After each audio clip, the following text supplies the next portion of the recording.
వరంగల్ నగరంలో భక్తి పారవశ్యంతో గణపతి శోభయాత్రలు ఘనంగా జరిగాయి. నగరంలోని లక్ష్మీనగర్ తారకరామ పరపతి సంఘం ఆధ్వర్యంలో ఏర్పాటు చేసిన గణపతిని ఉత్సవ కమిటీ వారు మేళతాళాలతో భజన చేస్తూ భక్తి పారవశ్యంతో శోభయాత్ర నిర్వహించారు. ఈ సందర్భంగా తారకరామ సంఘం అధ్యక్షులు బతిని లింగయ్య మాట్లాడారు. గత 10 సంవత్సరాల నుండి వినాయక ఉత్సవాలు జరుపుతున్నామని, ఈ ఉత్సవాల్లో భాగంగా నిమజ్జన కార్యక్రమాల్లో ఉత్సవ కమిటీ సభ్యులమంతా కలిసి భక్తితో భజన చేస్తూ గణపతి శోభయాత్ర జరుపుతామని అన్నారు. గణపతి దేవుడి ఆశీస్సులు అందరికీ ఉండాలని కోరుకున్నట్లు ఆయన తెలిపారు. శోభయాత్ర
నిలవేయండి, ఒకరి తర్వాత ఒకరు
లక్ష్మీనగర్ ప్రజలకు విజ్ఞప్తి.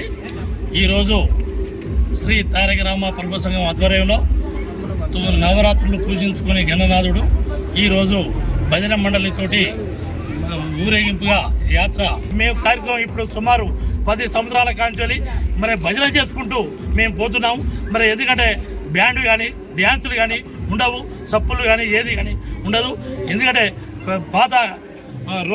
కొత్త పాత అనే విధానంలో మరి ఈ దేవుని పూజించినప్పుడు తాగి కానీ డ్యాన్సులు చేయడం కానీ ఇవి లేకుండా మీటింగ్ ఏర్పాటు చేసి అందరం ఒకదాడిగా భజన చేసుకుంటూ పోవాలని 10 సంవత్సరాల క్రితం మళ్ళీ మీటింగ్ పెట్టి అందరూ ఏర్పాటు చేసి ఎట్లా మరి మీ నిర్ణయం చెప్పండి, తాగి రావద్దు అని శబ్దం చేసి ఒక దేవుడి మీద ప్రమాణం చేసి ఆ యువకులు అందరు పట్టుదలతోటి ఉన్నారు. కాబట్టి అదే రకంగా 10 మందితోటి 5 మందితోటి మేము ఈ భజన చేసుకుంటా ఇప్పుడు సుమారు 10 సంవత్సరాల కాంచి పోతున్నాం. మన లక్ష్మీనగర్ మా తారకరామ పరపతి సంఘం ఆధ్వర్యంలో మా ప్రజల తరపున నేను అధ్యక్షుడిగా నేను మీకు విజ్ఞప్తి చేస్తున్నా. ఇంకా ముందు కూడా మా యువకులు మా పిల్లలు నా వెనకాల ఉండి వారు కూడా నా అంతటోళ్ళు కావాలి, వారు కూడా సహకారం ఉంటేనే నేను ముందుకు పోతున్నా. మీరు కూడా ముందుకు రావాలి, ఇంకా పిల్లలు మహిళలు పెద్దలు అందరూ రావాలని కోరుతున్నాం.